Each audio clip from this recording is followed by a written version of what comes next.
بسم اللہ الرحمن الرحیم اللہم صلی علی سیدنا محمد وعلی آل سیدنا محمد۔ مزید کوئی بھی بات کرنے سے پہلے میں ایک ڈسکلیمر ضرور دینا چاہتا ہوں۔ خاص طور پہ جن لوگوں نے پہلے تو میری ویڈیوز دیکھی ہیں وہ یہ بات جانتے ہیں، نئے لوگوں کے لیے میں دہرا دیتا ہوں۔ میری سمجھ کے مطابق میں ریلیجنز کی دو کیٹیگریز کرتا ہوں۔ ایک الہامی ریلیجن ہے جس کے متعلق یہ کہا جاتا ہے کہ خدا، بھگوان، اللہ کا کسی نہ کسی طریقے سے کسی پروفٹ یا پیغمبر یا رسول یا نبی کے ذریعے یا اوتار کے ذریعے سے ایک رابطہ ہوتا ہے اور وہ اپنے احکامات جو ان سے ہیں انسانوں کی بہتری کے لیے اتارتا ہے۔ دوسرا کیٹیگری میری سمجھ کے مطابق ایک سماجی مذہب، اس کو میں نام دیتا ہوں، کہ جو مختلف طرح کے کلچرل ضروریات اور عقائد ڈیولپ کرتی ہے اور اس کے تحت ایک مذہب، چاہے اس کا کوئی الہامی یا آسمانی مذہب سے کوئی تعلق نہ بھی ہو، تو معاشرہ اس کو خود سے تشکیل دیتا ہے۔ اب میتھالوجی کی بات کرتے ہیں تو میتھالوجی کی بات کرنے سے پہلے میں یہ عرض کرنا چاہوں گا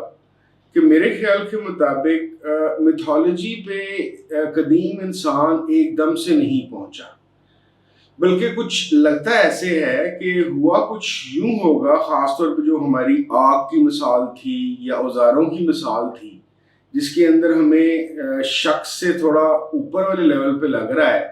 کہ انسان کی کوگنیٹو ایبیلٹیز جس طرح سے سمجھا جاتا ہے کہ بہت کمزور تھی، اتنی کمزور نہیں تھی۔ تو میں ریلیجن، فلسفے، سائنس تک جانے سے پہلے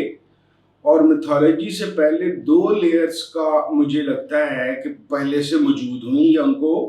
اڈیپٹ کیا گیا یا ڈسکور کیا گیا۔ پہلی لیئر کہانی سے متعلق تھی۔ کہانی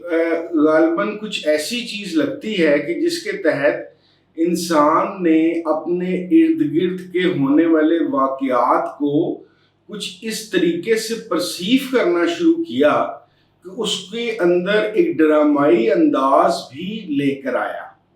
اس ڈرامائیت کو لانا اور چیزوں کو آبزرو کرنا اور اس کے بعد اس کو بیان کرنا مزید اس بات کو تقویت دیتا ہے کہ قدیم انسان کا دماغ بھی کوئی بہت کمزور اور نامکمل نہیں تھا، وگرنہ کہانی کی جو سب سے بیسک چیز ہوتی ہے، جو آج کی ماڈرن سائیکالوجی میں بھی ڈسکس ہوتی ہے، وہ ایسوسیٹیو تھاٹس ہیں۔ ایسوسیٹیو تھاٹس ایک ایسی چیز کو کہا جاتا ہے کہ جب آپ کسی ایک واقعہ، ایک انسیڈنٹ یا کسی ایک چیز کو دوسری چیز سے ملا کے ان کا ریلیشن شپ ڈیولپ کر کے ایک تیسری چیز کو جنم دے دیتے ہیں، یعنی کہ ایک تھاٹ کو یا ایک واقعے کو دوسری تھاٹ یا واقعے سے ایسوسیٹ کر کے ایک چیز کو ڈیولپ کیا جاتا ہے۔ میری تحقیق کے مطابق کہانی کی بنیاد یہی تھی کہ جب انسان نے اپنے ساتھ یا کسی کے ساتھ ہوتے واقعے کو دیکھا اور اس کو اپنی امیجنیشن یا کسی ایک اور واقعے سے جوڑ کر اس کو دلچسپ بنانا سیکھا، تو ایسا لگتا ہے کہ انسان کی بولنے کی طاقت آنے سے بھی پہلے، یعنی کہ جب ایک جین جس کی وجہ سے انسان نے بولنے کی طاقت حاصل کی، یعنی کہ اس کے ووکل کارڈز کچھ اس طریقے سے ڈیولپ ہوئے کہ بامعنی الفاظ اس کے زبان سے یا اس کے گلے سے نکلنے شروع ہوئے، اس سے پہلے جب انسان غالباً اشاروں سے بات چیت کر رہا تھا یا چہرے کے ایکسپریشن سے ایک دوسرے کی بات کو سمجھ رہا تھا، تو اس وقت کے اندر بھی شاید کہانی موجود تھی، کیونکہ کہانی ایک ایسا ایلیمنٹ لگتا ہے کہ جو صرف انٹرٹینمنٹ کی بجائے انسانی کوگنیٹو ایبیلٹیز کو ڈیولپ کرنے کی ایک بنیادی وجہ بھی بنتے نظر آتی ہے، کیونکہ شاید اسی کہانی کے ذریعے سے صرف ابلاغ نہ ہونا شروع ہوا ہو، بلکہ کریکٹرائزیشن کی ایک ایسی عادت انسان کے اندر آئی کہ جس کے تحت ایک ہی گروہ کے اندر رہنے والے انسانوں کے اندر مختلف کردار یا رول پہلے کہانی کی صورت میں عطا کیے گئے یا بنائے گئے یا اس کو دیے گئے، اور پھر آہستہ آہستہ جب گروہ یا groups of human beings develop ہونا شروع ہوئے تو انہی کرداروں نے یا انہی رولز نے ایک زندہ اور پراپر ایک حقیقت کو اختیار کرنا شروع کر دیا۔ دوسری لیئر جس کو میں سمجھتا ہوں ان کی میتھولوجی سے پہلے، وہ شاید آپ کو پہلی دفعہ سننے میں تھوڑی عجیب سی لگے، لیکن اگر آپ اس کو آرام سے سوچیں گے اور اس پہ کچھ اپنے طور پہ بھی تحقیق کریں گے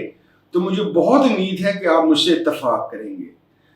دوسری لیئر جس نے کوگنیٹو ایبیلٹی اور گروپس اور گروہوں کو ڈیولپ کرنا شروع کیا اور جو ایونچولی کلچر یا سویلائزیشن کی روپ دھارے، وہ میجک تھا، یعنی کہ جادو۔ جادو کیوں، کس طریقے سے میں کہہ رہا ہوں کہ وہ دوسری لیئرز کے اندر، کہانی کے اندر کے بعد جادو آیا۔ کہانی سے انسان نے دلچسپ پلاٹ یا ایک واقعے کو نریٹ کرنا سیکھا۔ اس کے علاوہ کہانی سے انسان نے مختلف رولز یا کرداروں کو ڈیولپ کرنا سیکھا۔ تیسری چیز جو انسان کے ساتھ شروع سے چل رہی تھی، پہلا خوف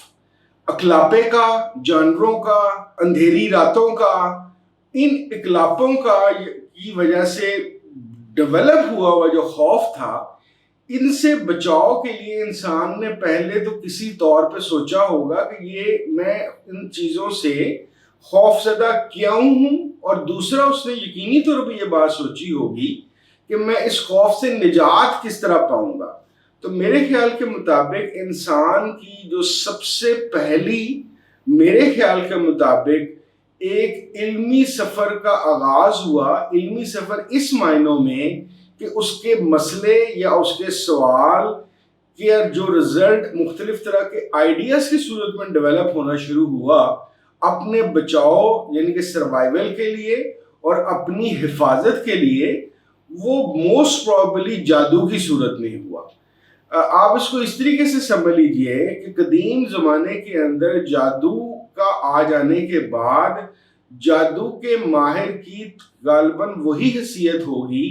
جو آج کے ہمارے جدید معاشرے کے اندر کسی سائنسدان اور خاص طور پہ کسی نفسیات دان یا کسی فزیکل ڈاکٹر کی ہوتی ہے۔ یعنی کہ ایک ایسا نفسیات دان یا ایسا فزیکل ڈاکٹر جو ہمیں مختلف طرح کی ذہنی یا جسمانی بیماریوں کو آئیڈینٹیفائی بھی کرتا ہے اور اس کا علاج بھی بتاتا ہے۔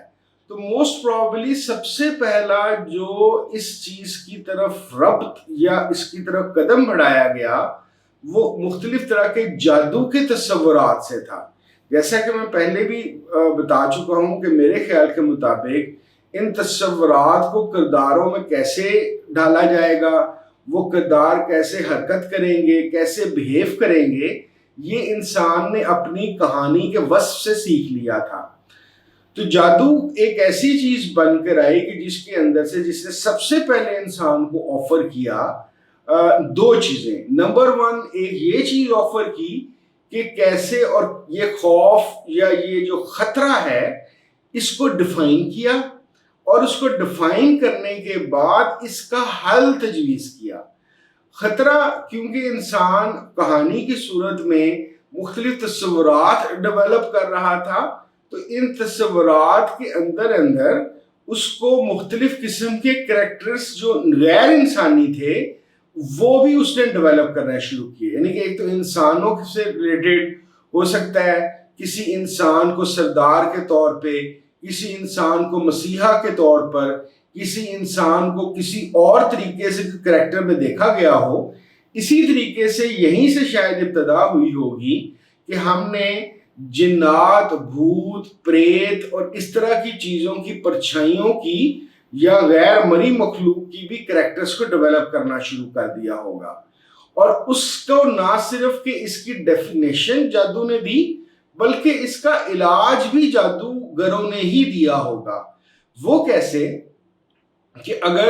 کیونکہ آپ کو اس بات کا پتہ ہے کہ ہزاروں سال تک، یعنی کہ ماڈرن زمانے میں، یعنی کہ جو جعلی نیوز کے زمانے تک بھی، اور آج بھی بہت سارے انڈو پاک کے جن سے لوگ ہیں، وہ ابھی بھی مختلف قسم کی ذہنی اور جسمانی بیماریوں کو اصل میں جوڑتے ہیں روحانیت کے ساتھ یا کسی غیر مرئی مخلوق کے ساتھ۔ تو آپ یہ سوچئے کہ آج سے لاکھوں سال پہلے کا جو انسان تھا، جب آج کے انسان جس میں جدید دور کے اندر ہر چیز موجود بھی ہے اور اس کے سوالات کا ایک سائنٹیفک جواب بھی ہے، تو ایک بہت بڑی تعداد جو ان سی ہے غیر مرئی مخلوق یا بیماریوں کی وجہ روحانیت سے ریلیٹڈ سمجھ رہی ہے، تو لاکھوں سال پہلے میرے خیال کے مطابق انسان نے اپنی ہر پرابلم کا، چاہے وہ خوراک سے ریلیٹڈ ہو، چاہے وہ بیماری سے ریلیٹڈ ہو،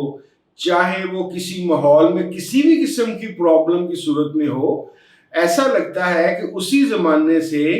انسان نے اس کو کسی غیر مرئی مخلوق سے جوڑا اور اس غیر مرئی مخلوق کی ان پرابلم سے بچنے کا علاج اس زمانے کے جادوگروں یا وچ ڈاکٹرز نے ڈھونڈا۔ اب جب یہ ماحول ایک ڈیولپ ہو گیا کہ جس کے اندر کہانی آ گئی، کہانی کے تصورات آ گئے، کردار آ گئے،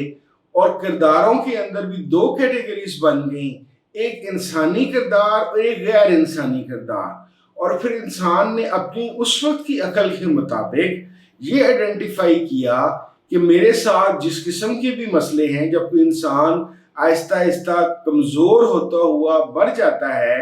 یا اگر اسے کوئی چیز کاٹ جاتی ہے تو کبھی وہ اپنے آپ کو ہیل اپ کر لیتا ہے یا کبھی ہیل اپ نہیں کر پاتا، یا کوئی انسان کہیں پہ گم جاتے ہیں یا اچانک رات کو پڑے پڑے مر جاتے ہیں، تو ان تمام چیزوں کا جو ایک لنک تھا وہ ایک غیر مرئی مخلوق سے جوڑا گیا اور اس کے ساتھ اس کو جادو کے اثرات کے ساتھ کیا گیا۔ میرے خیال کے مطابق اسی سٹیپ سے اوپر، یعنی کہ کہانی اور جادو کے مکسچر سے انسانی ذہن نے آخر کار میتھولوجی کو ڈیولپ کرنا شروع کیا، کیونکہ کردار غیر انسانی ڈیولپ کرنا انسان سیکھ چکا تھا، جادو کی اپنی ڈیفینیشن کر چکا ہوا تھا، مختلف بیماریوں اور مختلف مصیبتوں کی ایسا لگتا ہے کہ کیٹلاگنگ ہونا شروع ہو چکی ہوئی تھی، نوٹ ان ریٹن فارم بلکہ انسانی دماغوں کے اندر۔ تو آخر کار انسان نے ایک قدم اور آگے بڑھایا، یہ سوچنا شروع کیا کہ اب ہمیں انہی جو غیر مرئی مخلوق ہے یا جنات ہیں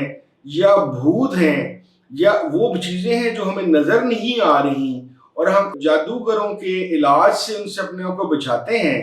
تو ہو سکتا ہے کہ ہماری باقی تمام کی تمام چیزیں بھی اسی سے منسلک ہوں، اور پھر آہستہ آہستہ اسی راستے پہ چلتے ہوئے دیوی دیوتاؤں کے کنسیپٹس ڈیولپ ہونا شروع ہوئے۔ ہم اس قسط کو یہیں پہ ختم کرتے ہیں،